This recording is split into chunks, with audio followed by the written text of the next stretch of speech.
800 acres of desert behind the Flamingo Hotel. That's what Benjamin Siegel promised his two daughters, Millicent, who was 15, and Barbara, who was 13. He took them out back, pointed at the scrubland stretching to the horizon, tumbleweeds blowing past, and told them it belonged to them. Within a few years of his death, that land was sold for $24,000. The man who built Las Vegas, the man every documentary and every film remembers as the gangster who went too far and paid for it, was right about the only thing that mattered. That desert would become the most valuable stretch of commercial real estate in the Western Hemisphere. Today, it's worth billions. His daughters never saw a cent. This isn't another story about how Bugsy Siegel died. You know that story. You've seen the photograph. The chintz sofa, the shattered window, the body sprawled beneath a painting in Virginia Hills' living room. You watched Warren Beatty play it. You've heard every theory about who pulled the trigger. But here's what nobody ever tells you. The story of the two girls he left behind. One spent her life defending his name and ended up buried in the city he built. The other disappeared into suburban Michigan and never spoke about him publicly at all. And the thread connecting both of them runs straight through the men who seized the Flamingo while their father's blood was still warm on the carpet. June 20th, 1947. Approximately 9:45 in the evening. Benjamin Siegel sat in the living room of 810 North Linden Drive in Beverly Hills, a Spanish colonial mansion he'd leased for Virginia Hill, who was in Paris after one of their legendary fights. He was reading the Los Angeles Times. His associate Alan Smiley sat on the other end of the sofa. Upstairs, Virginia's brother Chick Hill was with his girlfriend. The cook and the secretary had retired for the night. The front window was open. 9 rounds from an M1 carbine came through the glass. 4 struck Siegel. 2 hit him in the head, one penetrating his right cheek and exiting through the left side of his neck, the other striking the right bridge of his nose where it met the eye socket. He was 41 years old. Smiley somehow took 3 bullets through the sleeve of his jacket and survived. Artie would later become an oil man in Houston. Nobody else in the house was hit. The shooter vanished into the hedgerow. The crime has never been solved. Within minutes, and this timing is documented across multiple sources, 3 men walked into the Flamingo Hotel in Las Vegas and announced a change in management. Mo Sedway, Gus Greenbaum, Morris Rosen. They took uncontested control of the operation. No resistance, no negotiation. The speed of the takeover tells you everything about whether the people closest to Siegel's business knew what was coming. Remember Morris Rosen's name. He'll come back into this story in a way you won't expect. Only 5 people attended Benjamin Siegel's funeral, all families. Not one of his Hollywood friends showed, not George Raft, who'd testified on his behalf in court, and not any of the studio executives who'd attended his Beverly Hills parties. Meyer Lansky was in Havana. Virginia Hill was in Zurich. He was buried in a silver-plated casket at Hollywood Forever Cemetery in Los Angeles, a place better known for housing movie stars than mobsters. His father, Max Siegel, had died just 2 months earlier. At the Bialystoker Synagogue on Manhattan's Lower East Side, their yahrzeit plaques now hang one above the other. Father and son, 2 months apart, memorialized in a shul that most of their old congregation had long since left. Lansky didn't make it to the funeral, but he'd show up 3 years later for something else entirely. And what he showed up for changes the shape of this entire story. Millicent was 16. Barbara was 13. When their father was killed, they were on a train from New York to California. They were heading west to spend the summer with him, the arrangement their mother Esta had kept in place even after the divorce. The girls didn't read the newspapers. There were no cell phones, no televisions on the train, no way for news to reach them in transit. Somewhere along the route, the train stopped. A man boarded, Alan Smiley, the same man who had been sitting on the couch next to their father when the glass exploded, found the girls and took them off. That is how Millicent and Barbara Siegel learned their father was dead. Not from a headline, not from a telephone call, from the man who'd survived the bullets that killed him. Their childhood, until that moment, had been something close to charmed. Benjamin Siegel moved his family from New York to Beverly Hills in 1936, Esta, Millicent, and Barbara, settling into the kind of life their father's Williamsburg childhood would have made unimaginable. Millicent took riding lessons with Elizabeth Taylor. Jean Harlow, the blonde bombshell herself before her own death at 26, was Millicent's godmother. She'd come to the house and give the girls baths. Their father threw lavish parties and counted Cary Grant, Clark Gable, and Gary Cooper among his social circle. At school, when classmates asked what her father did for a living, Millicent told them he was retired. She was telling the truth as she understood it. In a 2009 interview with Clark County Television, she put it simply, "I didn't know about Murder, Inc. or any of those things." Their mother, and Esta Krakauer, had married Siegel on January 28, 1929, childhood sweethearts from the Lower East Side. She endured 17 years of his infidelity, Ketty Gallion, Wendy Barry, Marie the Body McDonald, and finally Virginia Hill, before filing for divorce in Reno in 1946. She moved the girls back to New York. She never remarried, and for the rest of her life, she insisted that her ex-husband was a good man who helped others. The only known handwritten letter by Benjamin Siegel, dated November 28, 1946, written in pencil on Western Airlines letterhead during a flight to Las Vegas, is not a mob communication. It's not a financial document. It contains parenting instructions for Esta about their daughters. And the man the newspapers called America's #1 gangster was writing child-rearing advice at altitude 3 weeks before the Flamingo opened. The letter closes, "Having no more to write at present, I will close my letter with all my love to all of you, Ben." Then the bullets came. And after the bullets, the question that would define both daughters for the rest of their lives. What do you do with a name like Siegel? Meyer Lansky walked Millicent Siegel down the aisle at the Park Lane Hotel in New York on September 9, 1950. Let that settle for a moment. The man most historians believe sanctioned Benjamin Siegel's murder, or at minimum acquiesced to the decision made at the Havana Conference, gave the dead man's eldest daughter away at her wedding. 3 years after the killing, the wedding photographs exist. They were auctioned by J. Greenstein and Company, 22 black and white images from that night. In one of them, Lansky is escorting Millicent to the chuppah.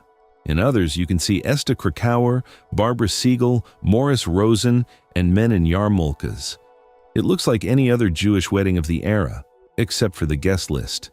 The groom was Jack Rosen. His father was Morris Rosen, one of the 3 men who walked into the Flamingo minutes after Siegel's body hit the floor and seized control of the operation. The daughter of the murdered man married the son of the man who took over her father's hotel. Their families had been friends. Siegel and Morris Rosen had run in the same circles for years. It wasn't a forced arrangement. Millicent described meeting Jack at a horse stable near 88th Street in Central Park. She rode. He kept a horse there. Paul Lansky, Meyer's younger son, was part of their circle, palling around with both of them. The families pushed the courtship. Both sides wanted it. Before I get to how the rest of Millicent's life unfolded, and it took turns that the wedding photographs don't prepare you for, I'd be curious what you think about this, knowing that the men who profited from your father's murder are now your in-laws, knowing that the man who may have approved the hit is the one walking you down the aisle. Is that forgiveness, pragmatism, or something else entirely? Let me know. Millicent and Jack Rosen had 3 children. A son, Benjamin, named for her father. 2 daughters, Cindy and Wendy. Benjamin died on October 3, 1956. He was a young child. The cause of his death has never been made public. Beer and the family has not discussed it in any documented interview. Some sources list the year as 1953. The obituary published after Millicent's death records it as 1956. Whatever the exact date, this much is certain.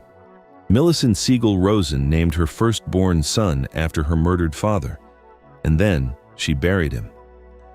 Jack Rosen died on August 19, 1998. Millicent's daughter Wendy later called him the love of her mother's life. Childhood sweethearts, she said, echoing the language that had once described Millicent's own parents. After Jack's death, Millicent worked for many years in retail in Beverly Hills. She painted canvases for needlepoint, a medium that requires patience and repetition, the opposite of everything her father's world represented. In 2015, at 84, she was promoting a clothing line. She was an artist at heart, her family said. Around 2000, Millicent moved to Las Vegas to be near one of her daughters. She was 69 years old, and she was moving to the city her father had built from nothing, the city where he'd watched the flamingos die in the desert heat and muttered, "Those goddamn flamingos are dying on me," before replacing them twice and giving up. She spent her final 15 years becoming something she'd never been before, a public figure. She worked with the Mob Museum in downtown Las Vegas. She gave interviews to KNPR, to Clark County Television, to UNLV's Oral History Project, to travel writers and crime historians who made the pilgrimage. She declined Hollywood requests to consult on films. Her lawyer told them where to go. Her mission was specific. She wanted the world to know that Benjamin Siegel was a good man with a great vision, not a psychopath, not a mad dog. A father who was strict, who donated money to Las Vegas organizations, who walked the Flamingos halls emptying ashtrays and straightening things up, because the hotel was his, not just his investment, his identity. A man the townspeople liked, who would sit down and have lunch with anyone who approached him. Millicent's granddaughters, Cindy's and Wendy's children, were never allowed to use the name Bugsy. He was their grandfather. If you're finding this worth knowing, a subscribe keeps these coming. The 1991 film Bugsy starred Warren Beatty in the title role, and Millicent Siegel watched it. Her review was concise, 80 to 90% fabricated. She was specific. The film depicted the family's move to Los Angeles inaccurately. It portrayed a birthday party that bore no resemblance to what happened. It rendered her father as volatile, delusional, a man coming apart at the seams, and Millicent, who had lived in the house and ridden the horses and eaten dinner with the man, said it portrayed him as a nut. That's her word. The father, she remembered, brought her into the Flamingos counting room one night when she was visiting Las Vegas as a teenager. She stayed until 3 or 4 in the morning, watching the huge machines count coins, something she'd never seen before.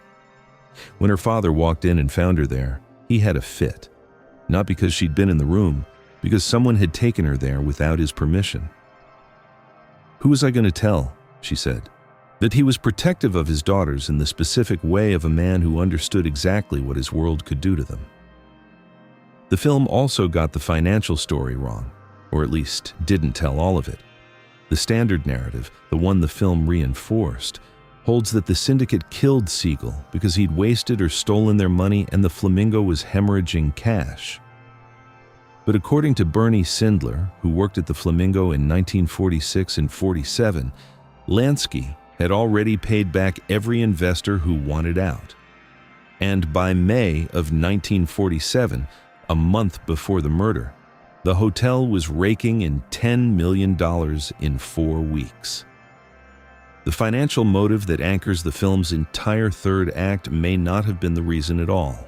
Sindler also argued that the method of the killing, firing through a window from outside, was inconsistent with standard mob executions, which favored a shot to the back of the head in a car. The theories about who killed Siegel and why remain contested to this day, and anyone who tells you they know the answer with certainty is selling something. Millicent Siegel Rosen died on November 17, 2017, in a Henderson hospice. She was 86. A Chabad rabbi named Mendy Harlig was called to provide spiritual care in her final days.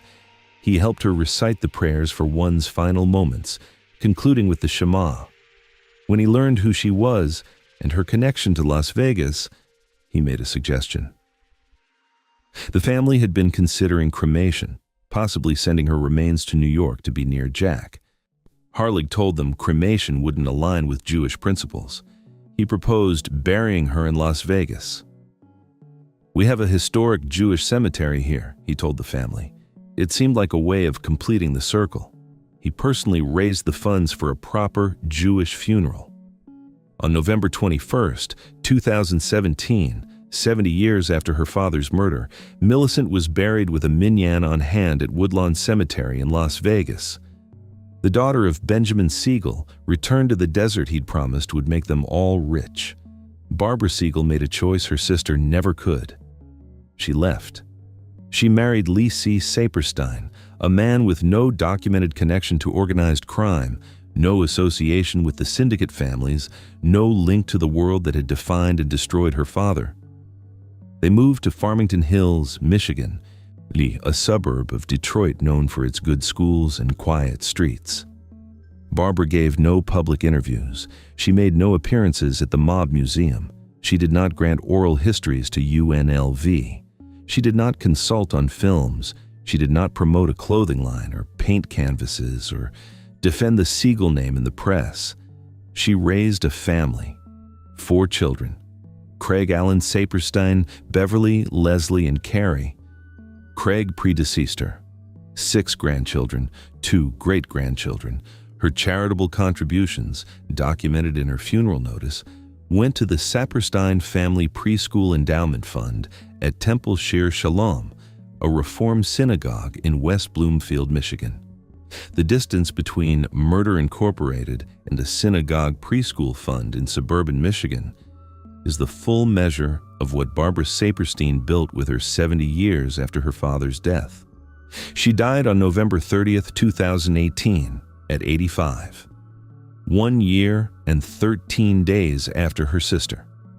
The obituary lists her as beloved wife of the late Lee C. Saperstein and dearest sister of the late Millicent Rosen. That's it. 1 line.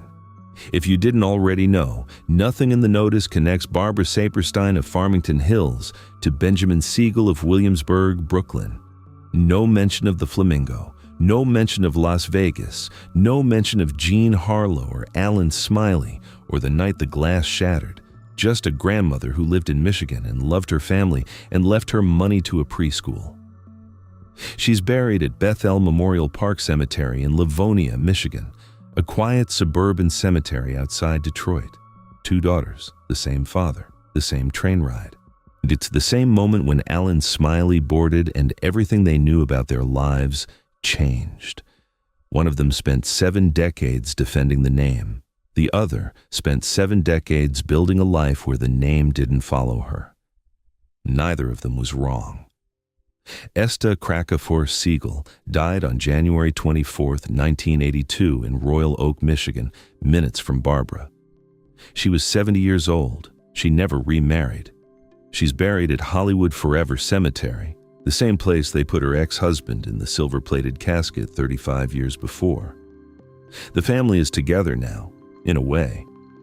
Benjamin and Esta at Hollywood Forever, though they divorced a year before he died. Millicent at Woodlawn in Las Vegas, Barbara at Bethel Memorial Park in Livonia. At the Biley Stoker Synagogue on the Lower East Side, the yahrzeit plaques still hang. A Max Siegel above, Benjamin Siegel below. Father and son, 2 months apart, remembered in a shul where the old congregation has mostly moved on.